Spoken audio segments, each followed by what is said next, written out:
Government ఉండే కదా, 2 ఏళ్ళు నీ గవర్నమెంట్, ఇప్పుడున్నది ఇదివరకు 60 ఏళ్ళు నువ్వే ఉంటివి కదా.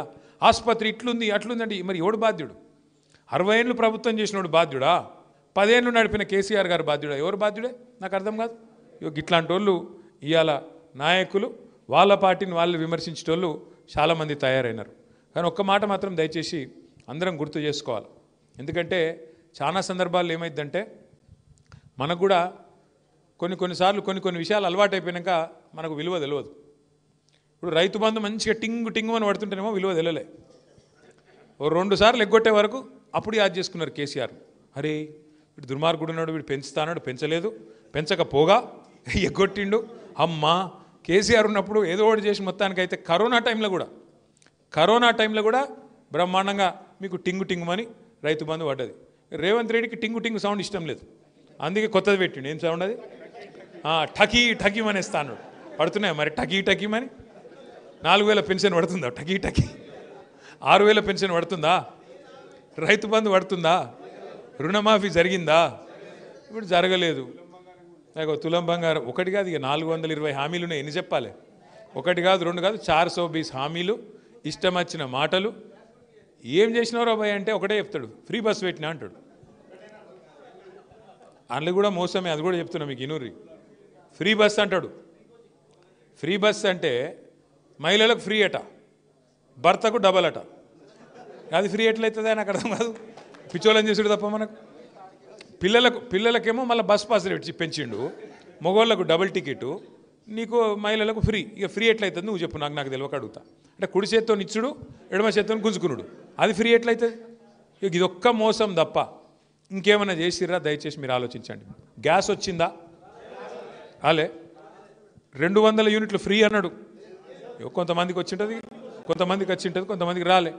ఏ ఒక్కటన్నా పరిపూర్ణంగా చేసిండ్రా? 2 ఏళ్ళు నిండిపోయింది. అన్నిటికీ మించిన మోసం.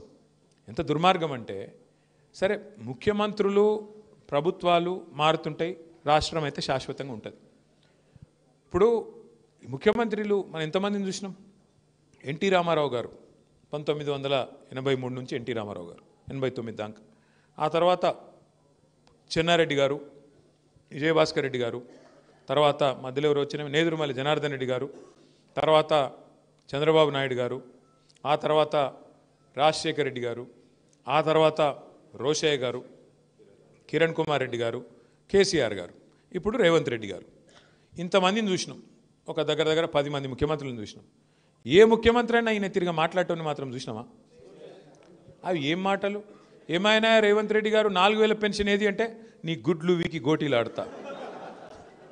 ఏమైనా రైతు బంధు ఏది రేవంత్ రెడ్డి గారు అంటే నీ పేగులు తీసి మెడలు వేసుకుంటా. ఇది ఎక్కడి లొల్లి రాబాయి? పేగులు తీసి మెడలు వేసుకున్నాడు. ఎవడన్నా బోటి కొట్టేటోడు మాట్లాడతాడు, పేగులు మెడలు వేసుకున్నాడు. ఇదేం లొల్లి? అదొక్కటే కాదు, ఇంకా విచిత్రం. సెక్రటేరియట్కి వచ్చిండు, ముఖ్యమంత్రి అయ్యిండు, కిస్మత్ బాగుంది, ముఖ్యమంత్రి అయినావు, సెక్రటేరియట్కి వచ్చినావు. ఏం చేయాలి నువ్వు? సెక్రటేరియట్కి వస్తే ఏముంటాయి? సెక్రటేరియట్లో కంప్యూటర్లు ఉంటాయి, పనిచేసే ఉద్యోగులు ఉంటారు, పాలసీలు ఉంటాయి.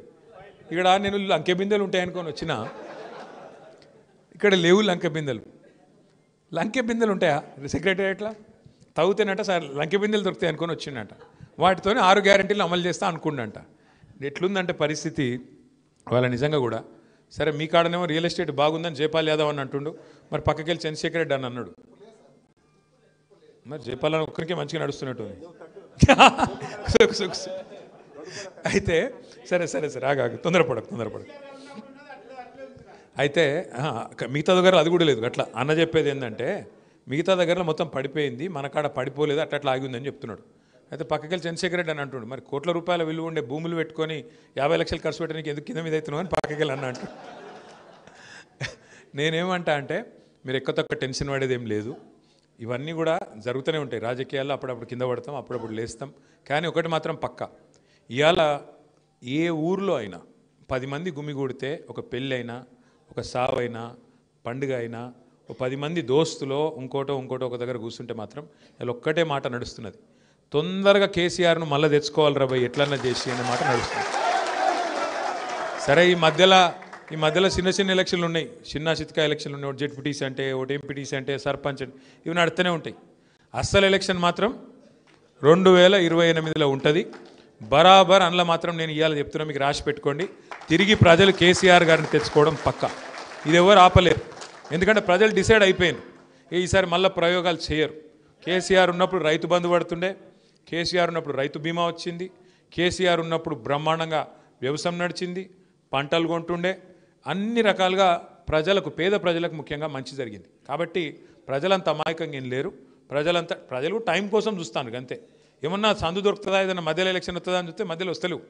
మొన్న ఒక జుబ్లీల్స్ వచ్చింది, అందులో కూడా మీరు చూసిర్రు ఎంత ఆగమాగమైన రేవంత్ రెడ్డి. ఒకటే దెబ్బకు గట్టిగా మాట్లాడే వరకు వెంటనే ఒక ఆయన మంత్రి చేసి పారేసిండు. అజరుద్దీన్ ఒక దెబ్బకు, బీఆర్ఎస్ దెబ్బకు అజరుద్దీన్కు మంత్రి పదవి వచ్చింది.